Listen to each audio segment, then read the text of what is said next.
succès de l'entrepreneuriat est avant tout une question de flair, dit l'adage. À quelque niveau que ce soit, l'esprit d'entrepreneur trouve l'issue là où tout semble fermé. Le déclic qui change toute une vie est la clé du succès.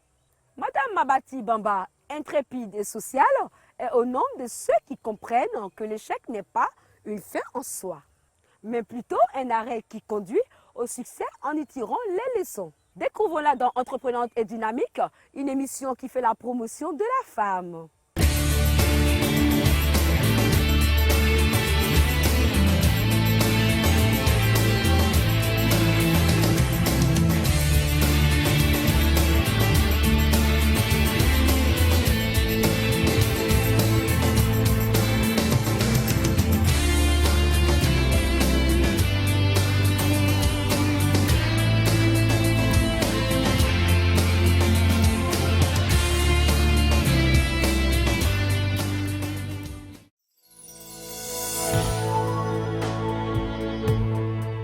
La vie est un combat à vaincre, une chance à saisir, un défi à relever. Ce tritype du sage est une religion pour maman Mabati Bamba, cette veuve, mère de 4 enfants, qui depuis des décennies a fait du vivrier sa mine d'or.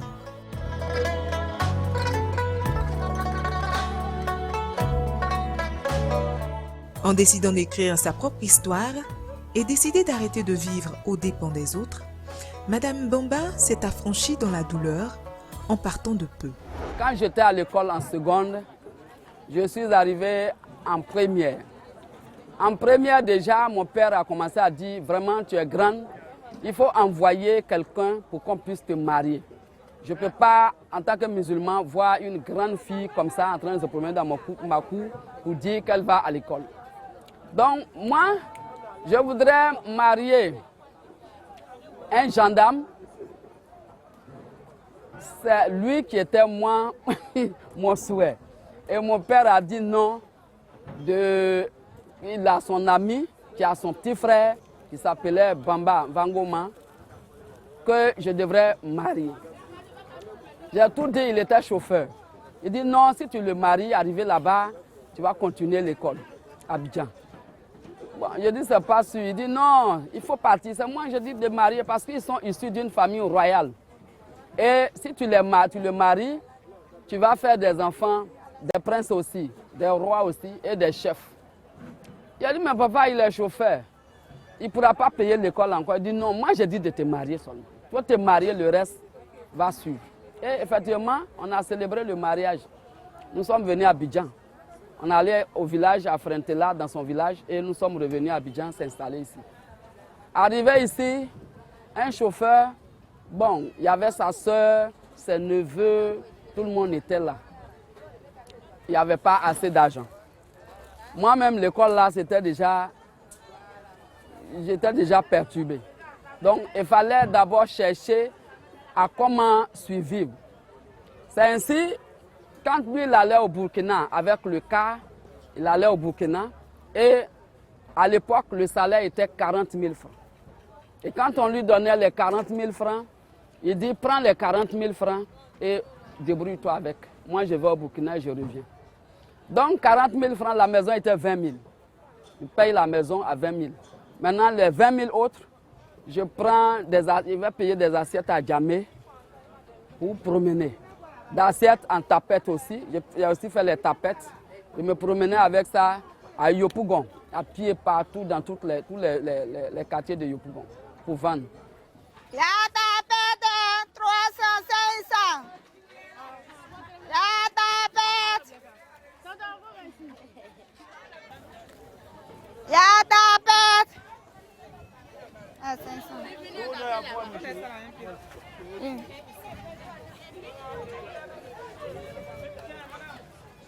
Ça là aussi. Ça là aussi est 500. Mais où est 300 là?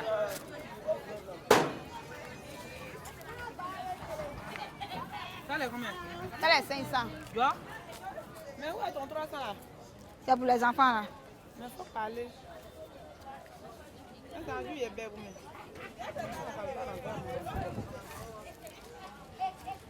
Quand j'ai fini de vendre, à 16 h, si j'ai un peu vendu, je paye les condiments. Je viens donner à ma petite soeur qui est actuellement là, qui a sa place ici.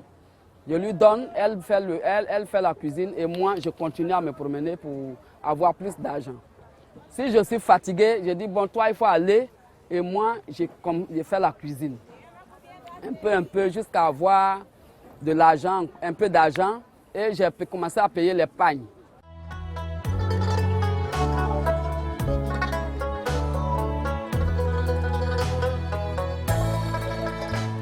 Là où foisonne petit commerce, dans le tintamarre des véhicules de transport en commun, les femmes du secteur du vivrier, elles, se battent avec hargne, tutoyant souvent le danger pour gagner leur pain quotidien.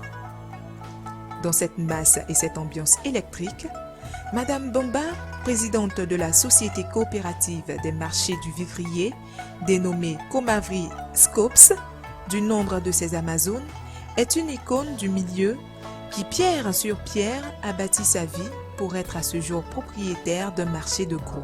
Je ne peux pas m'asseoir. Tout ce qu'on me donne ne suffit pas. Et je vois que le monsieur, vraiment, c'était un monsieur généreux qui m'aimait. Et donc, il n'a pas de moyens. Qu'est-ce qu'il faut faire? Il faut l'aider. Alors, j'ai commencé, je suis venu à la gare. J'ai une camarade qui était là-bas, était une fille baoulée, on a fait le lycée ensemble. En me promenant un peu, je l'ai vue. Elle dit, mais moi, je vends ici. Puis, je me suis assise à côté d'elle. Elle a versé ses oranges, elle a vendu. Elle est partie, elle est revenue. Elle a versé encore. J'ai dit, mais ma camarade, si tu pouvais me donner un sac, moi, j'allais placer ça pour vendre. Maintenant, elle a donné un sac. J'ai compté à 6 à 50 les oranges. Et j'ai commencé à placer à la gare là, YT là, la gare d'Abdoulaye Diallo, Yamoussoukro, Abidjan. J'ai placé 4 à 50. À l'époque, tu prends les oranges, tu prends pour 1000 francs, tu vends comme ça devient 1500. Donc, j'ai commencé comme ça, et les 500 là, c'est pour payer les condiments pour aller compléter la maison. J'ai fait comme ça un peu, jusqu'à j'ai commencé à vendre 2 sacs, 3 sacs, 4 sacs. Bon, j'ai dit, ma camarade, va prendre, tu viens me donner, et puis moi, je vends pour te donner ton argent. Donc, quand elle a commencé ça, elle a vu qu'elle a fait 2 voyages, 3 voyages, elle a dit, mais m'a bâti, moi, je ne peux pas, c'est comme si toi, tu étais ma servante. Moi, je vais prendre, toi, tu vends, et puis moi, je te donne des miettes, toi, tu vas à la maison. Débrouille-toi, on va partir. Moi, je suis de Morofé, je vais dire à mes parents, ils vont te donner orange, ils vont te donner papaye. Et on va venir, si seulement tu as le transport. Donc, comme je vendais un peu, j'avais 25. Donc, j'ai dit à monsieur, il dit, ah, vraiment, j'ai une camarade qui dit de l'accompagner à Yamoussoukro, payer les oranges pour venir. Il dit, ok, il faut aller, mais c'est fatigant, hein, ça va te fatiguer. Il dit, mais c'est fatigant, il faut faire comment? On va partir. Lui aussi, au moment où moi je partais même à Yamoussoukro, le permis était périmé. Il fallait de l'argent pour refaire le permis. Donc, il avait quelques mois à la maison. C'est son frère, son fils Mamadou Bamba, qui nous donnait un peu de jetons pour manger. Chaque fois qu'il y a un problème, en tout cas, on va voir Mamadou, il nous donne un peu, on vient manger. Mais comment il faut toujours être là en train de demander à quelqu'un qui a une famille? Donc je dis, je suis parti derrière la fille. On allait payer les oranges, les papayes, on a rempli le camion, les mangues de Morofé, on a rempli le camion, on est venu. Quand on est venu, on a vendu. Elle m'a donné ma part, j'ai vendu, elle a vendu pour elle. Et moi j'ai pris, on est reparti encore, donner l'argent des villageois et puis prendre encore pour venir. C'est ainsi que je suis rentré dans les fruits.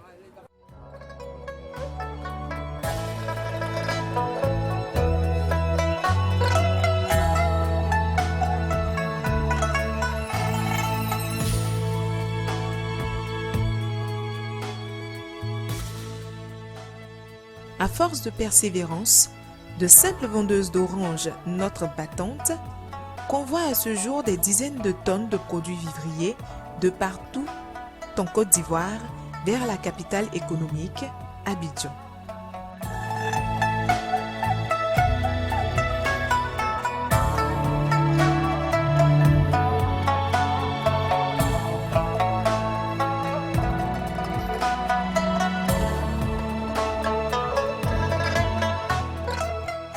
De la simple vendeuse d'oranges, Madame Bomba, au fil des ans, va se faire de la côte et devenir l'une des métronomes du monde des vivriers, avec un site d'approvisionnement à son actif à Yopougon, le marché de gros de Siporex 2.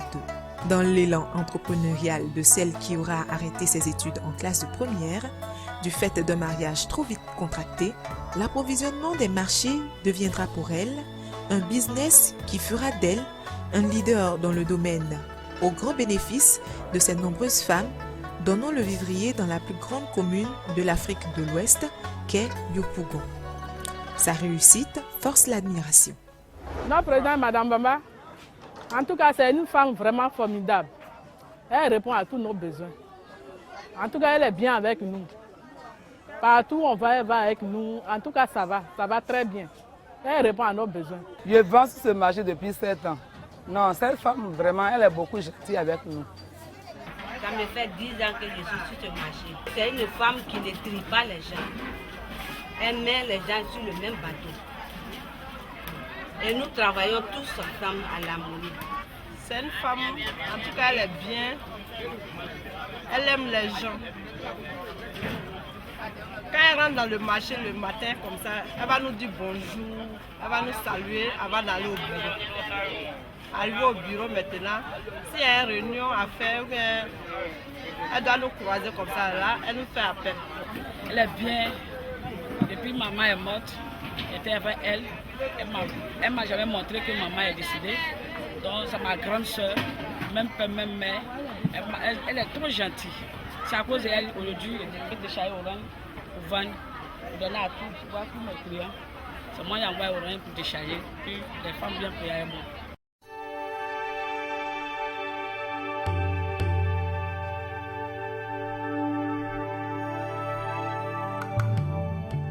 Femme associative, Maman Mabati Bamba fait la joie des siens.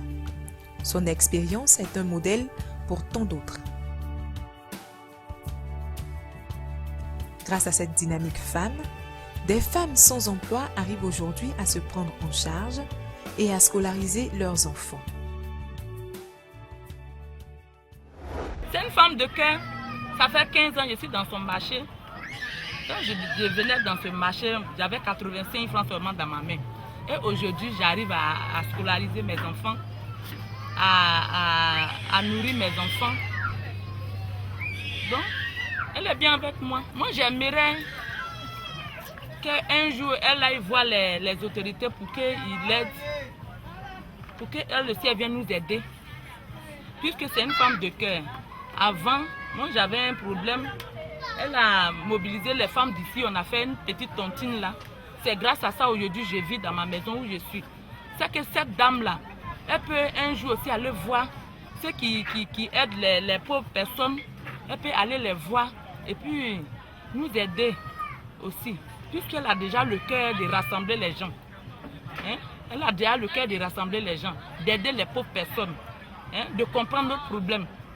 Donc, qu'est-ce pour que cette dame-là ne peut pas aller voir les gens aussi, ceux qui arrangent les pauvres, qu'elle ne peut pas aller les voir un jour aussi pour venir nous aider. Hein? Donc, aidez-la pour qu'elle aussi, elle vienne nous aider, puisqu'elle a déjà ce cœur. Hein? Elle a déjà ce cœur. Elle a déjà un cœur qui arrange les gens. Elle a déjà le cœur qui peut aider les pauvres. C'est que aidez-la aussi pour qu'elle nous aide. Avant tout, je tiens à dire que c'est une femme de charisme. Et ce charisme que j'apprécie beaucoup chez elle. Mais au-delà de ce charisme-là, il faut dire qu'elle a une volonté forte. Elle est toujours déterminée à ce qu'elle veut faire. Donc, son objectif premier, c'est de subvenir aux besoins de sa famille, mais aussi et surtout aux besoins de Yopougon et aussi de la Côte d'Ivoire. Elle est très rigoureuse dans l'éducation. Ça, c'est un point que j'apprécie beaucoup chez elle. Parce que grâce à elle, aujourd'hui, nous sommes ce que nous sommes. Et elle se bat. Elle se bat, elle est la mère, elle est le père. Elle est les frères, les grands frères. Elle est tout à la fois. Donc, vraiment, elle est sans faille sur ce côté-là. Face aux difficultés de financement que rencontrent nombre des femmes qui entreprennent dans le secteur du vivrier, Maman Mabati Bamba a une adresse particulière à l'attention des banquiers. Aux banquiers de Côte d'Ivoire, je demande vraiment de nous aider, les acteurs de vivrier. Nous sommes crédibles parce que nous, on vend, nous allons payer vos crédits. Et nos marchandises ne peuvent pas faire 2-3 jours sans être achetées. Quand on envoie la banane, il suffit de 2 jours, c'est fini et on envoie encore. Mais si vous ne nous donnez pas de crédit, et que nous aussi on a pris d'argent pour aller payer à Bochan, au loin là-bas à Touba, à Bangolo, à Diokwe, à Ire, mais Abidjan mange quoi? Les banquiers mangent quoi? Même le président de la République, il va manger quoi? Nous sommes crédibles. Nos marchandises sont tout le temps achetées. Ce n'est pas à tout moment que les marchandises pourrissent. La banane là, même si ça devient mûr, ça fait de la loco. Si ça devient plus mûr, ça fait cracoro. Donc on ne jette pas. Ça veut dire que nous pouvons payer vos crédits. Aidez-nous à nourrir la Côte d'Ivoire.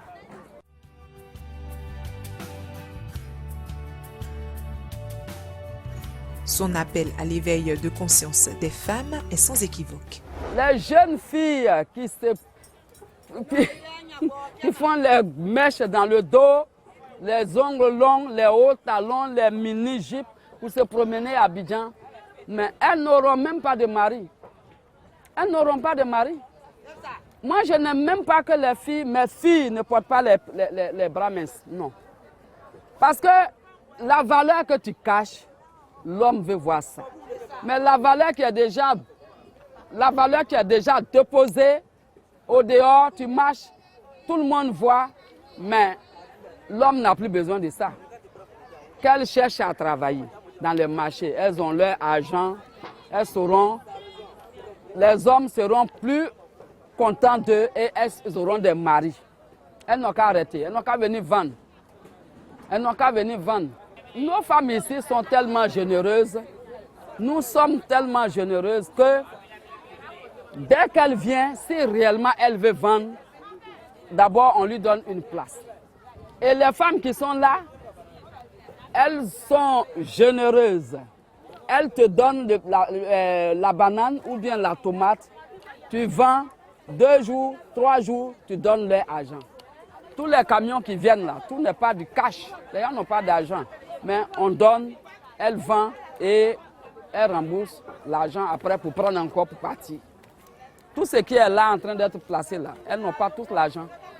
C'est pour payer ce qu'elles ont, elles ont pris avant-hier, elles payent ça et elles prennent encore pour partir, pour venir. Donc celles qui veulent travailler, elles n'ont qu'à venir nous voir. Ici, la femme qui vient demander de la place dans mon marché et qu'elle dit, on finit de tout dire, elle dit, attends, hein, je vais aller dire à mon mari parce que c'est lui qui va payer. Oh. Je dis, ma chérie, tu ne peux pas travailler. C'est lui qui va payer. Mais si c'est lui qui va payer, c'est que tu ne pourras pas travailler. Moi, je compte sur ce que toi-même tu fais d'abord. Et lui, il vient en appui. Mais si c'est sur lui, moi, je dois compter pour donner le fonds de déroulement. Il peut te donner ça une fois, mais il va continuer. Donc, on demande aux hommes de laisser les femmes vendre. Vendre, ça ne fait rien, ça ne peut qu'aider la famille. Moi, si mon mari n'était pas gentil et qu'il ne m'avait pas laissé travailler, je ne serais pas là aujourd'hui. S'il m'avait couru dans la maison, le peu qu'il donne là, c'est ça seulement. Je ne veux pas que tu sortes, mais je ne serais pas là. Mais moi, je partais partout, en Côte d'Ivoire, pour aller chercher du vivrier à Korogo, les mangues, à Yamsoukro, jusqu'à Man, les huiles rouges. Mais c'est parce que mon mari m'a laissé travailler. Sinon, il n'a pas de femme leader tant que son mari ne l'a pas laissé travailler. Tu ne peux pas rester à la maison et être leader. Il faut sortir pour croiser d'autres femmes, pour les mettre ensemble et toi tu es devant. C'est ce qu'on appelle leader. Donc vraiment, je dis aux messieurs de laisser leurs dames travailler. Sinon, moi je ne suis pas... Mabati Dosso n'est pas contente des hommes qui bloquent leurs femmes, qui disent qu'il ne faut pas que leurs femmes vont vendre ni travailler. Ce n'est pas bien, même pour les enfants. Parce qu'elle a des besoins. Elle a aussi sa famille. Mais si toi seul tu dois t'occuper d'elle, t'occuper de ses enfants, t'occuper d'elle-même, sa famille, et de toi, ta famille, mais demain, il n'y a pas là. S'il y a un problème dans sa famille et que tu ne peux pas subvenir à ses besoins, tu le fais pour toi, mais elle va se fâcher. Mais si elle travaille, elle-même s'occupe de sa famille, toi, tu t'occupes de ta famille, elle peut aussi faire aussi pour sa belle famille et t'aider à éduquer les enfants. Donc, vraiment, laissez les femmes travailler.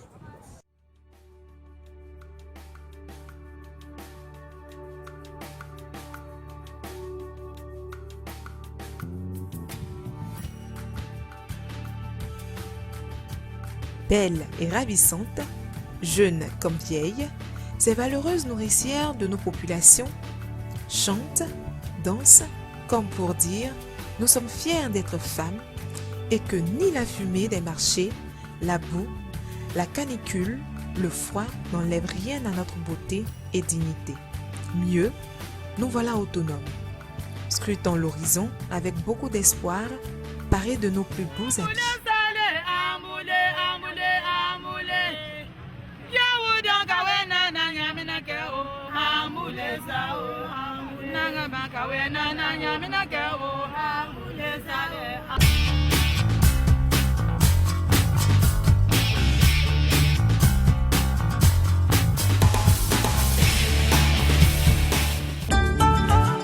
C'est à la salle de la rotonde de l'hémicycle que les femmes ambassadrices du leadership, de l'entrepreneuriat féminin, de la grande plateforme des entreprenantes et dynamiques de Côte d'Ivoire ont décerné à leur parrain de la nuit des entreprenantes et dynamiques édition 2015 le grand prix spécial de promotion de l'entrepreneuriat et du leadership féminin à son excellence Soro Tubafouri Guillaume, président de l'Assemblée nationale.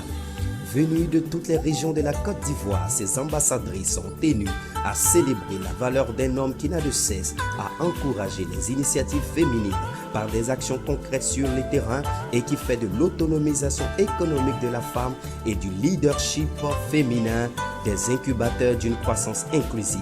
La mise sur pied du caucus des femmes parlementaires sous son impulsion dénote à bien de niveaux de la vision des grands hommes qui comprend que la jeune féminine constitue un potentiel fort qui changera l'image d'une Afrique qui se veut émergente. C'est donc à juste titre que le grand jury de la plateforme des entreprenantes et dynamiques et sa nuit de distinction, une activité officielle de la Journée internationale de la femme GIF, organisée en mars, a décerné, comme annoncé le 27 mars 2015 au cours du dîner gala, au chef du Parlement, la plus grande distinction des prix entreprenantes et dynamiques organisée en partenariat avec le ministère de la Promotion de la Femme, de la Famille et de la Protection de l'Enfant. 25 ambassadrices du leadership et de l'entrepreneuriat féminin, portées par leur forte délégation, ont relevé que le partenariat tissé avec leurs parrains dans le cadre du renforcement du leadership féminin et de l'autonomisation économique s'inscrit dans une collaboration durable. 5 porte-paroles des contrées de la Côte d'Ivoire ont lancé des messages forts liés au développement de la Côte d'Ivoire. Nous voulons remercier notre parrain qui a voulu vraiment aider les femmes entreprenantes et dynamiques. Madame la première vice-présidente, notre secteur a besoin d'aide, a besoin d'idées morales, a besoin de formation. Nous voulons que le président Soro Guillaume transmette tous ces messages mondialement pour que l'indénié du Gablin, d'ici l'horizon 2020, nous émergeons pour que le président ait la tête haute sur le plan mondial. Ce matin, nous avons vraiment dit merci à notre fille qui a saigné, qui s'est battue, on ne sait pas comment. Un jour, on s'est retrouvé à la télé. Je voulais bien qu'on applaudisse.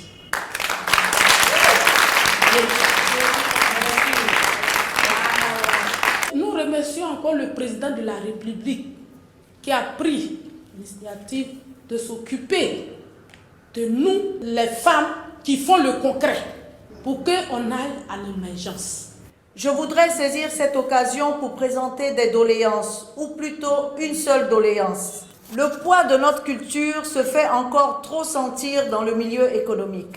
Nous voudrions pouvoir compter sur vous pour un appui auprès des structures financières et institutionnelles de notre pays dans la résolution de cette situation qui, malgré les efforts du gouvernement, reste encore accablante pour nous les femmes de Côte d'Ivoire. En l'absence du président de l'Assemblée nationale, le grand prix spécial a été réceptionné par Mme Fatiga Sarah Sako, première vice-présidente de l'Assemblée nationale, entourée de 2 vice-présidents et des plus proches collaborateurs du chef du Parlement. Jelika Yewe, présidente de la plateforme des femmes entreprenantes et dynamiques, par ailleurs productrice du magazine télé Entreprenante et Dynamique qui révalorise les initiatives de ces femmes qui font bouger la Côte d'Ivoire dans un milieu urbain et rural, a réitéré toute la volonté de ces femmes à participer activement au développement d'une Côte d'Ivoire qui se veut émergente. Je vais d'abord remercier le président de la République de Côte d'Ivoire Si ces femmes-là aujourd'hui passent à la télé, ce n'est pas pour faire la promotion, c'est d'aider les autres femmes. Nos jeunes filles aujourd'hui qui se traînent partout. Il faut qu'on ait vos conseils pour avancer. Il faut que vous nous aidiez pour atteindre les objectifs. Vous allez transmettre mes remerciements au président de l'Assemblée nationale, qui est comme un père pour nous. Visiblement heureuse, la vice-présidente de l'Assemblée nationale, félicitant ces valeureuses femmes entrepreneurs, a témoigné toute la gratitude pour cette distinction que reçoit le président de l'Assemblée nationale, gage d'une symphonie parfaite entre lui et les femmes leaders et entrepreneurs de Côte d'Ivoire. Une photo de famille aura clôturé cette cérémonie qui a pris l'allure de fête. Chères femmes entreprenantes et dynamiques, je vous félicite particulièrement pour votre dynamisme et toutes les actions que vous entreprenez. Le président Soro Guillaume, par ma voix, vous réaffirme son attachement aux valeurs du travail et d'unité que les femmes entreprenantes et dynamiques incarnent. Il vous encourage dans vos domaines d'activité respectifs.